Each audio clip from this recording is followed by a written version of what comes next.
નમસ્કાર દર્શક મિત્રો, હું Yogesh Patel live board news ચેનલમાં આપનું સ્વાગત કરું છું. નિહાળી આજના સમાચાર. અંકલેશ્વરના પૂનગામ પાસે એક્સપ્રેસવે પર એન્ટ્રી અને એક્ઝિટ પોઈન્ટની મંજૂરી મળતા રાજ્ય કક્ષાના મંત્રી ઈશ્વરસિંહ પટેલે નિરીક્ષણ કર્યું હતું. National highway authority of India દ્વારા અંકલેશ્વરના પૂનગામ નજીક એક્સપ્રેસ હાઈવેની એન્ટ્રી અને એક્ઝિટ અપાયા બાદ વધુ એક મહત્વપૂર્ણ નિર્ણય લેવામાં આવ્યો છે. અગાઉ અંકલેશ્વરના પૂનગામ નજીક માર્ગ ખુલ્લો કરાયા બાદ કીમ સુધીનો હાઈવે શરૂ થઈ જતા માર્ગ બંધ કરી દેવામાં આવ્યો હતો. ત્યારે હવે પૂનગામ નજીક નેશનલ હાઈવે ઓથોરિટી દ્વારા એન્ટ્રી અને એક્ઝિટની કામગીરી શરૂ કરવામાં આવી છે. રૂપિયા 104 કરોડના ખર્ચે 2 એક્ઝિટ અને 2 એન્ટ્રી વચ્ચે 4 ટોલ પ્લાઝાનું નિર્માણ કરવામાં આવી રહ્યું છે. આ કામગીરીનું રાજ્યના જળસંપત્તિ મંત્રી ઈશ્વરસિંહ પટેલે નિરીક્ષણ કર્યું હતું. એન્ટ્રી અને એક્ઝિટની કામગીરી આગામી 4 મહિનામાં પૂર્ણ કરવાનો લક્ષ્યાંક રાખવામાં આવ્યો છે. નેશનલ એક્સપ્રેસ હાઈવે પર 2 એક્ઝિટ અને એન્ટ્રી પોઈન્ટ વચ્ચે 25 કિમીનું અંતર હોવું જરૂરી છે. ભરૂચના દહેગામ પાસે એન્ટ્રી અને એક્ઝિટ પોઈન્ટ હોવાથી ત્યાંથી 25 કિલોમીટર દૂર સુધી એન્ટ્રી અને એક્ઝિટ પોઈન્ટને મંજૂરી મળી શકે તેમ ન હતું. રાજ્યના પાણી પુરવઠા વિભાગના મંત્રી ઈશ્વરસિંહ પટેલે આ મામલે સરકારમાં રજૂઆત કરી હતી, જેના પગલે નેશનલ હાઈવે ઓથોરિટીએ દહેગામથી માત્ર 10 કિમીના અંતરે આવેલ પૂનગામ પાસે એન્ટ્રી અને એક્ઝિટ પોઈન્ટને મંજૂરી આપી છે. એશિયાની સૌથી મોટી જીઆઈડીસી એવા અંકલેશ્વરના ઉદ્યોગ તેમજ પાનોલી ઉદ્યોગ હવે સીધા દિલ્હી મુંબઈ એક્સપ્રેસવેથી કનેક્ટ થઈ જશે. સાથે જ હાંસોટ, ઓલપાડ અને સુરત તરફ જતા વાહન ચાલકોને પણ રાહત થશે.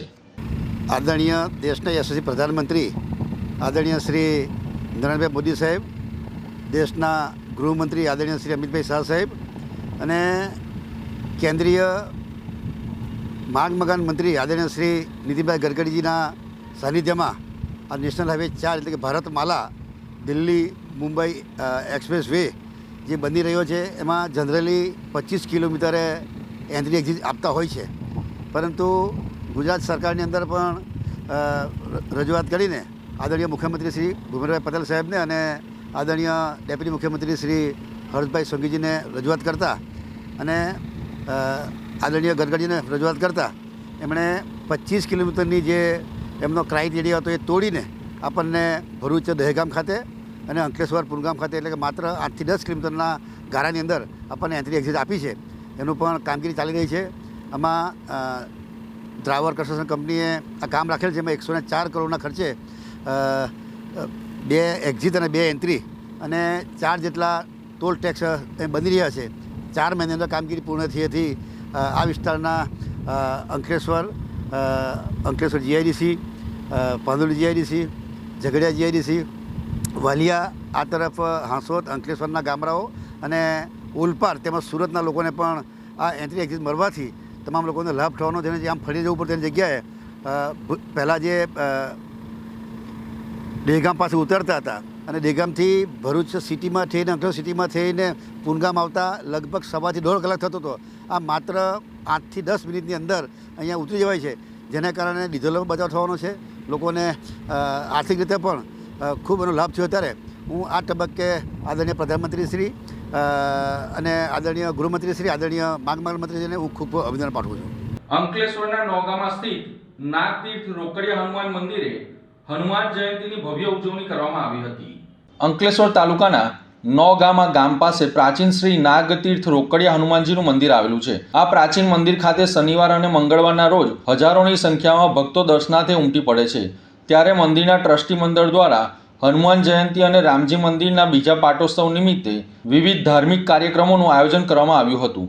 હનુમાન જયંતીના પાવન અવસરે ભવ્ય લોક ડાયરો યોજાયો હતો, જેમાં લોકગાયિકા અપેક્ષા પંડ્યા અને લોકગાયક રાજ ગઢવી અને હરિસિંહ સોલંકીએ ડાયરામાં ભજનની રમઝટ બોલાવી હતી. આ અવસરે રામકુંડના મહામંડલેશ્વર ગંગાદાસ બાપુ સહિત સંતો, મંદિરના ટ્રસ્ટીઓ સહિત મોટી સંખ્યામાં લોકો ઉપસ્થિત રહ્યા હતા.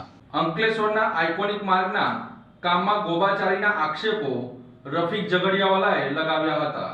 વિપક્ષના સદસ્યોના જણાવ્યા મુજબ ફૂટપાથના પાયાના મજબૂત બનાવવા માટે નિયમ મુજબ ગુણવત્તાયુક્ત સામગ્રીનો ઉપયોગ થવો જોઈએ, પરંતુ તૂટેલા ડામર રોડના મટીરીયલનો ઉપયોગ કરવાથી કામગીરીની ટકાઉ ઉપર અનેક શંકાઓ ઊભી કરવામાં આવી રહી છે. પાલિકાના કેટલાક અધિકારીઓ અને કોન્ટ્રાક્ટર વચ્ચે મિલીભગતથી હલકી ગુણવત્તાનું કામ થઈ રહ્યું હોવાનું પણ તેમણે આરોપ લગાવ્યો છે. આ ઉપરાંત 3 રસ્તા શાક માર્કેટ નજીક બનાવવામાં આવેલ ફૂટપાથ ભવિષ્યમાં વાહન પાર્કિંગની ગંભીર સમસ્યા ઊભી કરી શકે તેવો પ્રશ્ન પણ ઊભો કરવામાં આવ્યો છે. વિસ્તારમાં વેપારીઓ તથા નાગરિકોને મુશ્કેલી પડી શકે છે તેવી શક્યતા દર્શાવી આયોજનમાં ફેરફાર કરવાની માંગ કરી છે. વિપક્ષ દ્વારા સમગ્ર કામની તકનીકી તપાસ કરાવી જવાબદાર સામે કાર્યવાહી કરવાની માંગ કરી છે. તો બીજી તરફ પાલિકા તંત્ર તરફથી આક્ષેપોને લઈને સત્તાવાર પ્રતિક્રિયા મળવાની રાહ જોવાઈ રહી છે. મેં સાઇટ વિઝિટ કરી અને સાઇટની ઉપર 5.5 કરોડ રૂપિયાનો આઇકોનિક રોડ છે અને એની ઉપર ભ્રષ્ટાચાર રૂપી આ લોકો જે આગલી વખતે જે રોડને કટિંગ કરીને જે મટીરિયલ નાખ્યું હતું તે અને માટી, પથરા, પ્લાસ્ટિક એ બધું ભરીને કોન્ટ્રાક્ટરે ભરી દીધું છે.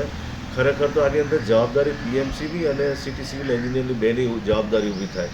સીઓને આની અંદર કંઈ લેવા દેવા નહીં, કેમ કે સીઓ તો 2 જગ્યાએ વહેંચાયેલા છે અને સીઓ એ વહીવટકર્તા તરીકે છે એ કંઈ સાઇડની ઉપર જવા નહીં માગે, કેમ કે સાઇડ પર જાય તો બીજું રહી જાય. એમને આરસીએમના કેટલા ચાર્જો છે, બીજી કેટલીક મિટિંગો હમણાં ચૂંટણીલક્ષી ચાલે છે.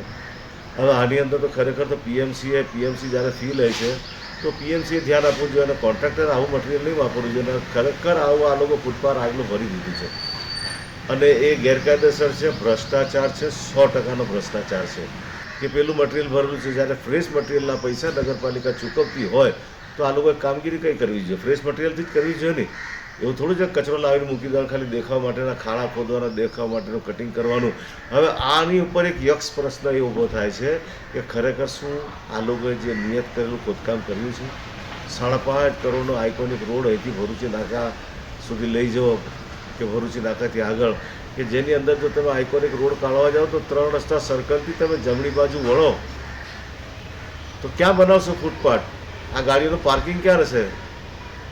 આ એક સવાલ ઊભો થાય. કેટલીક જગ્યાએ તો ખાલી 2 ફૂટ મળે છે. વરસાદી પાણીનો કાંસ છે તો વરસાદી પાણીના કાંસની ઉપર લઈને માર્કેટની યાર્ડ તરફ કે એ બાજુથી દબાઈને ફૂટપાથ બનાવો તમે, તો ગાડીઓનો પાર્કિંગ પણ રહે. કોઈ પણ વ્યક્તિ, આજે તમે હોય, પોલીસવાળા હોય કે કોઈ પણ અધિકારી હોય, તો એક વસ્તુ લેવા માટે 1-2 મિનિટ જો સ્ટે થયા હોય તો ગાડી ક્યાં ઊભી રાખવી? પાછળ તો લાઈન લાગી જશે. અને આ જ પરિસ્થિતિ આ શહેરની થવાની છે. રૂપિયા ખાવાની લાઈમાં આ જે ધંધા કરેલા છે એ ખોટા છે અને અમે તો ભ્રષ્ટાચારને ઉજાગર કરેલ છે. પહેલાં પણ જે પ્રમુખશ્રીને ભ્રષ્ટાચાર વિશે અમે વાત કરી હતી. હવે જો વોર્ડના સભ્યો કે શહેરના સભ્યો ના સમજે આ ભ્રષ્ટાચારને તો પછી કંઈ વાંધો નહીં, અમને જ પારકી પંચાયત કરવાની આદત છે એવું સમજી લો. ભરૂચના નેશનલ હાઈવે નંબર 48 પર માચ પાટિયા નજીક અકસ્માત સર્જાતા એકનું કમકમાટી ભર્યું મોત નીપજ્યું હતું. વડોદરાથી સુરત જતા નેશનલ હાઈવે નંબર 48 પર નબીપુર નજીક માચ પાટિયા પાસે ગમખ્વાર અકસ્માત સર્જાયો હતો. મળતી માહિતી મુજબ કાચ ભરેલા ટ્રકનું એક્સલ તૂટી જતાં તે રોડ ઉપર ઊભી થઈ ગઈ હતી. આ દરમિયાન પાછળથી આવી રહેલ હાઈવા ટ્રક ધડાકાભેર આ ઊભેલી ટ્રકમાં ઘૂસી જતાં ગંભીર અકસ્માત સર્જાયો હતો. આ અકસ્માત એટલો ભયાનક હતો કે હાઈવા ટ્રકના ચાલકનું ઘટના સ્થળે જ કમકમાટી ભરી મોત નીપજ્યું હતું. ઘટનાની જાણ થતાં નબીપુર પોલીસ તાત્કાલિક ઘટના સ્થળે પહોંચી ગઈ હતી અને મૃતદેહનો કબજો મેળવી વધુ તપાસ હાથ ધરી છે. આ અકસ્માતને કારણે હાઈવે પર થોડીવાર માટે ટ્રાફિક જામ સર્જાયો હતો. પોલીસ દ્વારા અકસ્માતના ચોક્કસ કારણો અંગે વધુ તપાસ ચલાવી રહી છે. અંકલેશ્વરના પશુપતિનાથ મહાદેવ મંદિર ખાતે મંગલમ પરિવાર દ્વારા હનુમાન જયંતીની ભવ્ય ઉજવણી કરવામાં આવી છે. હનુમાન જયંતીના પવિત્ર અવસરે મંગલમ પરિવાર દ્વારા દર વર્ષની જેમ આ વર્ષે પણ ભક્તિભાવ સાથે સેવાનું ઉત્તમ ઉદાહરણ પૂરું પાડ્યું હતું. મંદિર ખાતે વિશેષ પૂજા અર્ચના શરૂ થયા બાદ આ ભંડારામાં અંકલેશ્વર જીઆઈડીસીના શ્રમિકો, સ્થાનિક રહીશો અને દૂર દૂરથી આવેલા શ્રદ્ધાળુઓએ ખૂબ જ ઉત્સાહપૂર્વક ભાગ લીધો હતો. આયોજકોના જણાવ્યા અનુસાર અંદાજે 15,000 થી 20,000 જેટલા ભાવિક ભક્તોએ શિસ્તબદ્ધ રીતે પ્રસાદી ગ્રહણ કરી ધન્યતા અનુભવી હતી. સમગ્ર કાર્યક્રમને સફળ બનાવવા માટે મંગલમ પરિવારના સભ્યો અને સ્વયંસેવકોએ ભારે જહેમત ઉઠાવી હતી. મંદિર પરિસરમાં જય શ્રીરામ અને જય હનુમાનના નાદ સાથે ગુંજી ઉઠ્યું હતું.